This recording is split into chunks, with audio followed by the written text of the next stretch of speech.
तो हम फिर से लेकर आ चुके हैं आप लोगों के लिए सुबह की सभी ताजा और बड़ी खबरें। फटाफट अंदाज में एक एक कर बताएंगे आपको आज देश और दुनिया से क्या बड़ी खबरें निकलकर सामने आ रही हैं। लेकिन उससे पहले दोस्तों एक नजर डालेंगे सुर्खियों पर। अरविंद केजरीवाल का बीजेपी के ऊपर बड़ा हमला, बोले जितनी रेड मारनी है मार लो, कुछ नहीं मिलने वाला, ईमानदार पार्टी हमारी।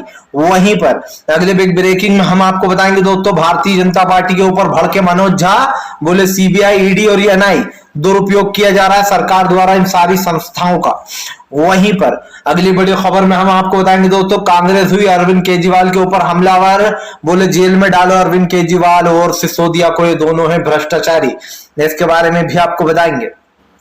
वहीं पर अगली बड़ी खबर में हम आपको बताएंगे दोस्तों, दरअसल आपको बता दें प्रधानमंत्री नरेंद्र मोदी के ऊपर बरसा अशोक गहलोत गुजरात में, बोले मीडिया के मालिकों को डरा रखा है मोदी सरकार ने। इसके बारे में आपको बताएंगे। वहीं पर अगली बड़ी खबर में हम आपको बताएंगे दोस्तों, अखिलेश यादव का बीजेपी के ऊपर बड़ा हमला, बोले फिलहाल 2024 में विपक्ष जीतेगा, भारतीय जनता पार्टी का होगा सुपड़ा साफ। बताएंगे क्या प्लान बनाकर रखा है। वहीं पर अगली बड़ी खबर में हम आपको बताएंगे दोस्तों, गुजरात में फिर पकड़ी गई 3000 करोड़ से भी ज्यादा की ड्रग्स। इस मामले को लेकर चल रही है तफ्तीश। इसके बारे में बताएंगे। लोगों ने भाजपा पर बोला जमकर हमला। वहीं पर अगली बड़ी खबर में हम आपको बताएंगे दोस्तों, पूरे देश में मनाई गई जन्माष्टमी का त्योहार प्यार और मोहब्बत से, भाईचारे से। इसके बारे में भी आपको बताएंगे। वहीं पर अगली बड़ी खबर में हम आपको बताएंगे दोस्तों जी, दरअसल आपको बता दोस्तों, शासकीय कार्यक्रम में भोपाल का जो एमपी के राज्यपाल है उन्होंने जय श्री राम के नारे लगवा दिए। लोगों ने किया अच्छी है अंधभक्ति, जी जमकर घेर लिया। इसके बारे में भी आपको बताएंगे। वहीं पर राघव चड्ढा का बीजेपी के ऊपर बड़ा हमला, बोले लोकप्रियता से डरती है अरविंद केजरीवाल की लोकप्रियता से बीजेपी। इसके बारे में भी आपको बताएंगे। वहीं पर अगली बड़ी खबर में हम आपको बताएंगे दोस्तों, तेजस्वी का बीजेपी के ऊपर बड़ा हमला, बोले विकास के बारे में कोई बात नहीं, इधर उधर की बातें करवा लो बीजेपी से, नहीं दी इन्होंने युवाओं को नौकरी, हम देंगे। इसके बारे में भी आपको बताएंगे। वहीं पर राजभर का दोस्तों अखिलेश यादव के ऊपर बड़ा हमला, बोले अगर चुनाव आयोग ने घोटाला किया तो 125 सीटें कैसे जीते। इसके बारे में भी आपको बताएंगे। तो सारी खबरें दोस्तों फटाफट अंदाज में देंगे, एक एक कर देंगे। फिलहाल से चलिए बढ़ते हैं सबसे पहली और सबसे बड़ी खबर की ओर। दरअसल दोस्तों आपको बता दें, अरविंद केजरीवाल का बीजेपी के ऊपर बड़ा हमला, बोले फिलहाल जितने छापे पड़वाना है पड़वा लो, कुछ नहीं मिलने वाला, ये भाजपा ही डर गए। दरअसल दोस्तों आपको बता दें, कल मनीष सिसोदिया के घर जमकर छापेमारी हुई सीबीआई की, और जो है यहाँ पर मनीष सिसोदिया को निशाने पर ले लिया। जाहिर सी बात है कि ये बात तो पहले ही बता दी थी अरविंद केजरीवाल ने कि बीजेपी अब मनीष सिसोदिया को घेरने में लगी है और उनको गिरफ्तार करने में लगी है। और दोस्तों ये आशंका जताई जा रही थी और ये देखने को मिल भी रहा है।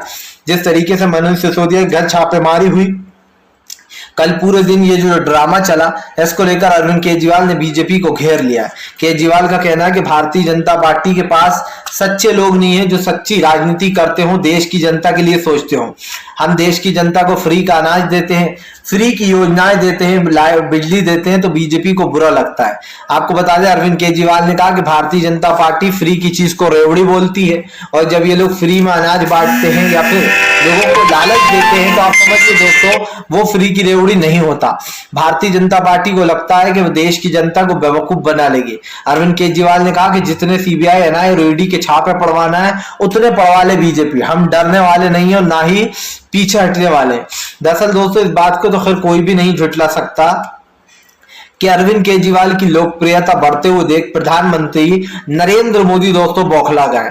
और बौखलाहट भी ऐसी कि दिल्ली की सत्ता हाथ से ले लेना चाहते हैं वो केजरीवाल की, क्योंकि मोदी सरकार जब भी केजरीवाल के सामने चुनाव लड़ने के लिए सामने आती है दोस्तों, तब मोदी सरकार जो है यहाँ पर औंधे मुंह गिरती है। लेकिन बात ये भी नहीं है, मेन बात है दोस्तों गुजरात चुनाव। सब जानते हैं कि अरविंद केजरीवाल ने गुजरात में अब की बार जान फूंक दी है। और अगर बात की जाए दोस्तों केजरीवाल की कि क्या उनकी सरकार बन सकती है, तो दोस्तों जरूर बन सकती है।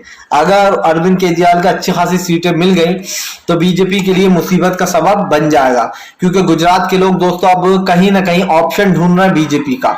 जाहिर सी बात है कांग्रेस और आप इन दोनों में ही मुकाबला है। अब बीजेपी को कौन हराता है, किसके पास ज्यादा सीटें जाती हैं, ये तो आने वाला वक्त ही बताएगा। चलिए बढ़ते हैं एक और अगली बिग ब्रेकिंग की तरफ। बता दोस्तों अगली जो बड़ी खबर निकल कर आ रही है आपको बता दोस्तों, असदुद्दीन ओवैसी का बीजेपी के ऊपर बड़ा हमला। बोले सांप्रदायिकता और नफरत फैलाती है बीजेपी, देश में भाईचारे को खत्म करती जा रही है, लोकतंत्र की हत्या। आपको बता दें दोस्तों एक बार फिर से असदुद्दीन ओवैसी ने बीजेपी के ऊपर हमला बोल दिया। ओवैसी का कहना है कि भारतीय जनता पार्टी देश में लूटपाट जैसी चीजों को बढ़ावा देती है। बिल्किस बानो के जिन रेपिस्टों को छोड़ा गया है वो सिर्फ और सिर्फ गुजरात की राजनीति है। असदुद्दीन ओवैसी ने कहा कि मैं रोज इस बात को भूलने की कोशिश करता हूं, लेकिन रोज याद आती है कि कैसे उन 11 लोगों को खुलेआम छोड़ दिया गया जिन लोगों ने बिल्किस बानो का न सिर्फ दुष्कर्म किया था दोस्तों उनके साथ, बल्कि उनकी 3 साल की बच्ची और पूरी फैमिली को मौत के घाट उतार दिया था। दोस्तों मैंने इतने सारे मुस्लिम देखे हैं जो कि जेल में ही सड़ सड़कर मर गए, सिर्फ उनके ऊपर आरोप लगे थे, ये साबित नहीं हुआ था कि वो ही जुर्मकारी हैं। और जब दोस्तों सबूत मिले तो वो बेगुनाह निकले, लेकिन दोस्तों बेगुनाही के सबूत मिलने के बावजूद उन्होंने जेलों में ही दम तोड़ दिया। तो दोस्तों उनको तो इंसाफ मिल नहीं पाया, लेकिन रेपिस्टों को बचाने के लिए बीजेपी अपनी पूरी जी जान एक कर देती है। एक तरफ तो बीजेपी कहती है कि रेपिस्टों को और मर्डररों को किसी भी हालात में गुजरात में छोड़ा ना जाए, लेकिन गुजरात सरकार जो है दोस्तों वो आराम से उन रेपिस्टों को छोड़ देती है। और ये सब कुछ बीजेपी की चाल थी। बीजेपी की केंद्र सरकार ने साफ कहा होगा गुजरात सरकार से कि हम एक ऐसा नोटिस जारी करेंगे कि आप लोगों को रेपिस्टों को और खूनी मर्डररों को नहीं छोड़ना, लेकिन आप लोग छोड़ देना, क्योंकि फिर हम पर उंगली नहीं उठेगी।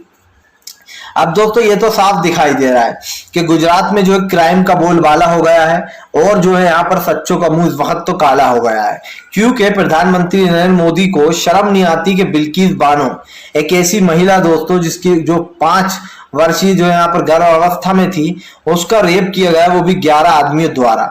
उसके बावजूद भी दोस्तों उन आदमियों को छोड़ देना, ये दोस्तों अपने आप में एक बड़ी बात है।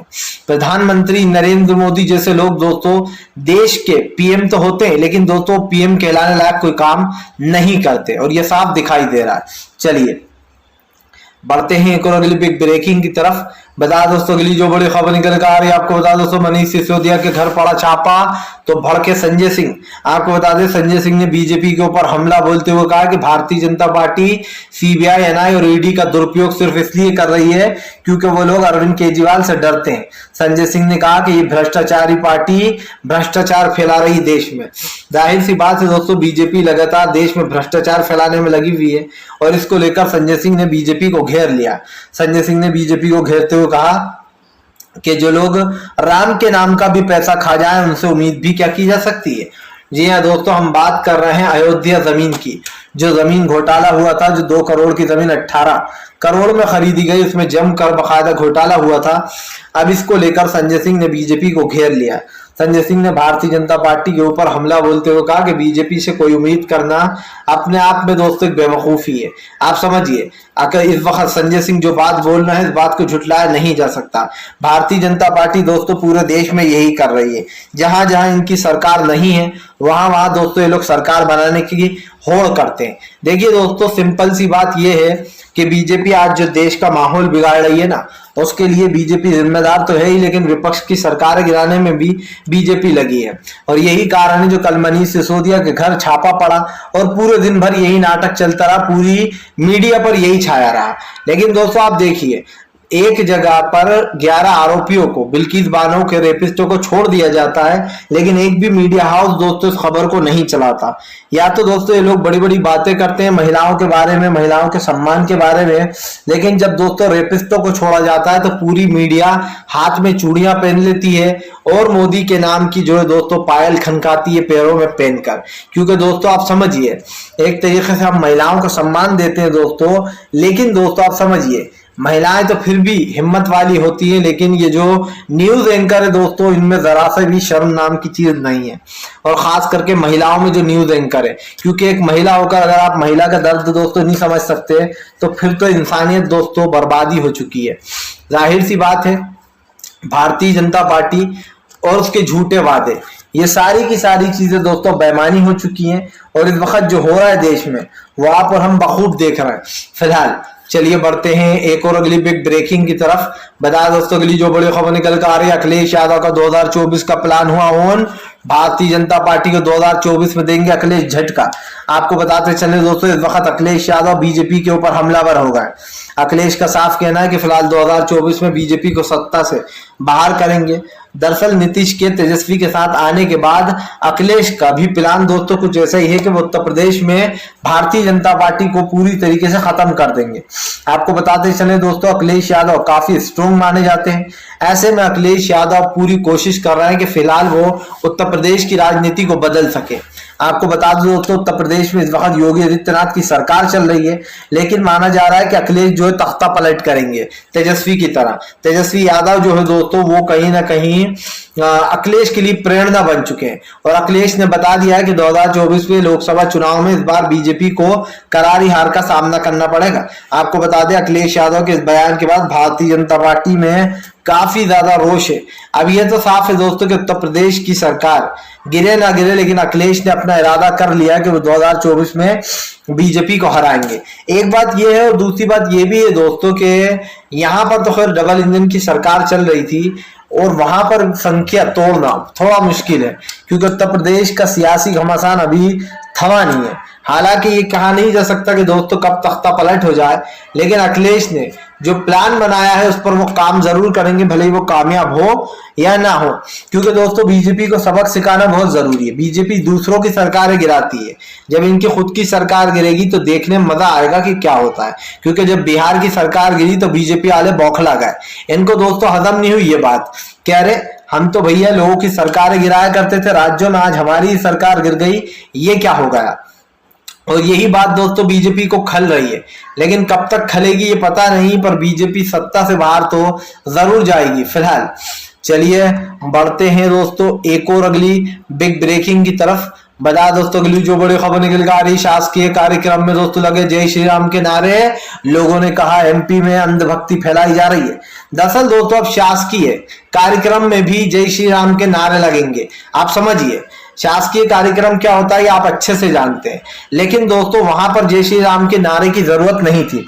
लेकिन लगता है दोस्तों बीजेपी ने लोगों को समझा दिया है कि फिलहाल क्या करना है। क्योंकि दोस्तों ये आप अच्छे से समझ रहे हैं कि इस वक्त बीजेपी पूरी कोशिश कर रही है कि वो देश में सांप्रदायिकता का माहौल बना ले। दिखाई दे रहा है दोस्तों ये जो प्लान, ये जो जय श्री राम के नारे लग रहे हैं दोस्तों, ये सिर्फ और सिर्फ इसलिए लगाए जा रहे हैं ताकि दोस्तों देश में ये फैलाया जा सके कि भैया देखो बीजेपी हर चीज में जय श्री राम का नारा ले आती है और हमसे बड़ा कोई देशभक्त वो हो ही नहीं सकता, हमसे बड़ा कोई हिंदुत्व का रखवाला। आप समझिए दोस्तों शासकीय कार्यक्रम में कोई जरूरत नहीं थी जय श्री राम के नारे की, लेकिन ये वीडियो सोशल मीडिया पर वायरल हो रहा है क्योंकि ये नारे किसी और ने नहीं बल्कि मध्य प्रदेश के राज्यपाल ने लगवाए दोस्तों। जी हाँ, मंगू भाई पटेल ने। अब आप समझिए मंगू भाई पटेल जो है दोस्तों मध्य प्रदेश के राज्यपाल हैं, लेकिन जिस तरीके की वो हरकतें कर रहा है उससे ये साफ दिखाई दे रहा है कि ये भी अंधभक्तों की उसी टोली में सवार है दोस्तों, जिस टोली में अंधभक्त जिस तरीके के नारे लगाते हैं। आप देखिए कहीं पर भी जाते हैं वहां पर जय श्री राम के नारे लगने लगते हैं। ममता बनर्जी कुछ कहीं पर शामिल होती है बंगाल में तो उनको ट्रोल करने के लिए वहां पर भी जय श्री राम के नारे लगने लगते हैं। मतलब जहां जरूरत नहीं है दोस्तों वहां पर भी मुंडी घुसाना इन लोगों की आदत बन चुका है। देखिए दोस्तों जय श्री राम का जो नारा है वो एक बहुत पावन नारा है। सब जानते हैं कि ये इतना पावन नारा है कि इसको सिर्फ ऐसी जगहों पर यूज करना चाहिए जहां पर दोस्तों श्रद्धा की बात आती है। लेकिन बीजेपी वालों ने दोस्तों इस नारे को अपना हथियार बना लिया है, ढाल बना लिया है। उनको लगता है कि जय श्री राम के नारा लगाने से लोग समझेंगे कि भैया देखो ये बीजेपी जो है यही सिर्फ हमारी रखवाली पार्टी है, बाकी तो सब फर्जी हैं, झूठे हैं। और यही कारण है दोस्तों जो बीजेपी के ऊपर अब सोशल मीडिया पर लोग भड़क गए हैं और उन्होंने कहा, कांग्रेस ने भी निशाना साधा। कांग्रेस ने इस वीडियो को शेयर करते हुए लिखा कि ये है इनका जय श्री राम के नारे का मतलब। जी हाँ, शासकीय कार्यक्रम में लगाते हुए नजर आ रहा है दोस्तों। आप समझिए जय श्री राम के नारे। फिलहाल चलिए बढ़ते हैं एक और अगली बिग ब्रेकिंग की तरफ। बता दोस्तों राहुल गांधी का मोदी सरकार के ऊपर बड़ा हमला। प्रधानमंत्री ने दोस्तों खुद ही किया अपना बखान। दरअसल दोस्तों कल प्रधानमंत्री ने लाइव अपना बखान किया है। क्या बखान किया है सुनकर आप हैरान हो जाएंगे। मोदी सरकार ने लंबी लंबी छोड़ते हुए कहा कि जो पिछले 70 साल में देश ने हासिल नहीं किया वो सिर्फ 7 सालों में हासिल कर लिया। यानी कि दोस्तों अपनी सरकार की बड़ाई। आप समझिए प्रधानमंत्री नरेंद्र मोदी साफ साफ शब्दों में कहते हुए नजर आए कि जो हमारे देश ने पिछले 70 साल में नहीं किया, वो हमारे देश ने 7 सालों में हासिल कर लिया है। जबकि दोस्तों सच्चाई क्या है, हमारे देश ने 7 साल में दोस्तों गरीबी अपना ली, महंगाई जो है दोस्तों चरम सीमा पर आ गई है, पेट्रोल डीजल के लगातार बढ़ते दाम, बेरोजगारी चरम सीमा पर आ गई है।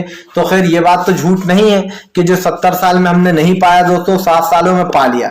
लेकिन हाँ, अच्छा नहीं बुरा ही बुरा, सिर्फ बुरा हुआ है दोस्तों। आप खुद भी समझते हैं कि प्रधानमंत्री की जो बातें होती हैं झूठी, इसमें कोई दम नहीं होता, फर्जीवाड़ा होता है सिर्फ। और फिर से एक बार प्रधानमंत्री ने साबित कर दिया है कि इस वक्त देश का जो माहौल है दोस्तों उसको बिगाड़ने में बीजेपी नंबर 1 है।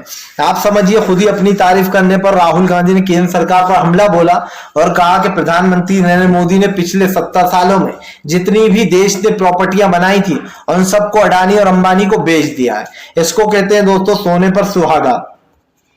70 साल में दोस्तों आप समझिए, जो 70 साल में जितने भी देश के पीएम बने, उन्होंने जो देश के लिए किया दोस्तों वो काबिल तारीफ था। इतनी सारी प्रॉपर्टियां बनाई देश के लिए ताकि देश के काम आए, लेकिन मोदी सरकार ने एक एक कर उन प्रॉपर्टियों को बेच दिया अडानी और अंबानी को। रेलवे स्टेशन बेच दिए गए, हवाई अड्डे बेच दिए गए दोस्तों, रोडवेज बेच दिए गए, पेट्रोल डीजल एलपीजी और न जाने क्या क्या, बिजली बेच दी गई, बीमा पॉलिसीज बेच दी गई, बैंक को जो है यहाँ पर दोस्तों पूरा कंगाल कर दिया। ऐसे ज्यादा और क्या बोल सकते हैं हम। ये बात मोदी जी ने बिल्कुल सही की कि जो 70 साल में नहीं हुआ वो उन्होंने 7 साल में कर दिया। और ऊपर वाला करे कि अब ऐसी सरकार ना आए जो 70 साल का काम 7 साल में करे, क्योंकि भले ही धीरे धीरे करें दोस्तों, लेकिन कम से कम 7 साल का काम 7 साल में ही करें। मोदी सरकार के जो बड़े बड़े बखान हैं ये पूरी तरीके से फेल हो चुके हैं, क्योंकि लंबी लंबी छोड़ने से देश का हाल सुधरने वाला नहीं है। रुपए गिरता जा रहा है, डॉलर उठता चला जा रहा है, लेकिन फिर भी मोदी सरकार कहती है कि हमें दूसरों के आंकड़ों से कोई मतलब नहीं, हम अपना आंकड़ा बनाएंगे। वाह मोदी जी, यानी कि देश की इकोनॉमी पूरी तरीके से बर्बाद हो रही है और आप देश को अंधे अंधकार में रखने के लिए देश को झूठी तसल्ली दे रहा हो कि हम अपने खुद आंकड़े बनाएंगे। अगर आप अपने खुद आंकड़े बनाओगे तो अब तक वो आंकड़े दिखाई क्यों नहीं दिए, ये सबसे बड़ा सवाल है दोस्तों। चलिए बढ़ते हैं एक और अगली बिग ब्रेकिंग की तरफ। बता दोस्तों अगली जो बड़ी खबर निकल कर आ रही है आपको बता दो तो गुजरात में 3000 करोड़ से भी ज्यादा की ड्रग्स पकड़ी गई। आपको बता दें तफ्तीश जारी, लेकिन कांग्रेस ने बीजेपी पर साधा निशाना। दरअसल दोस्तों बीजेपी अब तक उन लोगों को पकड़ नहीं पाई है जो ड्रग्स का जबरदस्त तरीके से बिजनेस कर रहे हैं, वो भी गुजरात में। सब जानते हैं दोस्तों कि गुजरात जो है वो ड्रग्स का अड्डा बन चुका है। वहां पर अडानी और अंबानी के पोर्ट पर दोस्तों कई बार करोड़ों रुपए की ड्रग्स पकड़ी गई, लेकिन अब तक अडानी और अंबानी के ऊपर कोई कार्रवाई नहीं हुई। यही कारण है जो अब अडानी और अंबानी के ऊपर कार्रवाई की मांग करते हुए दोस्तों यहाँ पर काफी चीजें बोली जा रही हैं। सब जानते हैं दोस्तों कि प्रधानमंत्री नरेंद्र मोदी और देश की बिगड़ती स्थिति दोस्तों इस वक्त सवाल पूछने पर मजबूर हो गई है। प्रधानमंत्री कुछ भी कर ले दोस्तों, लेकिन वो देश के हालात सुधार नहीं सकते हैं। आप समझिए, अडानी और अंबानी जिनके ऊपर छापे पड़ने चाहिए, ड्रग्स मिल रही है करोड़ों की, वहां पर कुछ नहीं बिगाड़ा जाता। लेकिन विपक्ष के साथ दोस्तों क्या हो रहा है ये आप बखूब देख रहे हैं। चलिए बढ़ते हैं एक और अगली बिग ब्रेकिंग की तरफ। बता दोस्तों अगली जो बड़ी खबर निकल कर आ रही, तेजस्वी यादव का बीजेपी के ऊपर बड़ा हमला। बोले बीजेपी मलती रहे हाथ, कुछ हाथ में नहीं आने वाला। आपको बता दें तेजस्वी यादव ने बीजेपी के ऊपर हमला बोलते हुए कहा कि भारतीय जनता पार्टी के पास और कुछ काम नहीं है, ये लोग सिर्फ और सिर्फ देश का ध्यान भटकाने में लगे हुए हैं। तेजस्वी यही नहीं रुके, तेजस्वी ने कहा कि फिलहाल बिहार में रोजगार की बात होने लगी है, ये बात बीजेपी को हजम नहीं हो रही है। दरअसल आपको बता दोस्तों पटना जो है वो तेजस्वी यादव के अंडर में आया है और विभाग भी बांट दिए गए हैं। ऐसे में दोस्तों एक वीडियो भी वायरल किया जा रहा है जिसमें तेज प्रताप के जीजा बैठे हुए हैं और बताया जा रहा है कि भैया देखो सरकारी मीटिंग में तेज प्रताप के जीजा क्या कर रहा है। ये वीडियो वायरल हो रहा है, लेकिन फिलहाल सवाल ये नहीं है। सवाल ये है कि रोजगार की जब बात होने लगी है दोस्तों तो बीजेपी को लगने लगा है बुरा। अब भाई बीजेपी को क्यों बुरा लग रहा है ये दोस्तों आप और हम बखूब जानते हैं। फिलहाल हम तो एक ही चीज बोलेंगे दोस्तों कि अगर भारतीय जनता पार्टी इतनी सच्ची है तो अपने नेताओं पर सीबीआई और ईडी के छापे पड़वा दे। सारे नेता करप्ट निकलेंगे और सब लोग दोस्तों जेल के अंदर होंगे। फिलहाल इस वीडियो को ज्यादा से ज्यादा शेयर कीजिए, लाइक कीजिए और अगर आप हमारे चैनल पे पहली बार आए तो सब्सक्राइब करने के साथ साथ पास में घंटी भी आएगी उसको भी दबाइएगा ताकि हर वीडियो की अपडेट आपको मिले।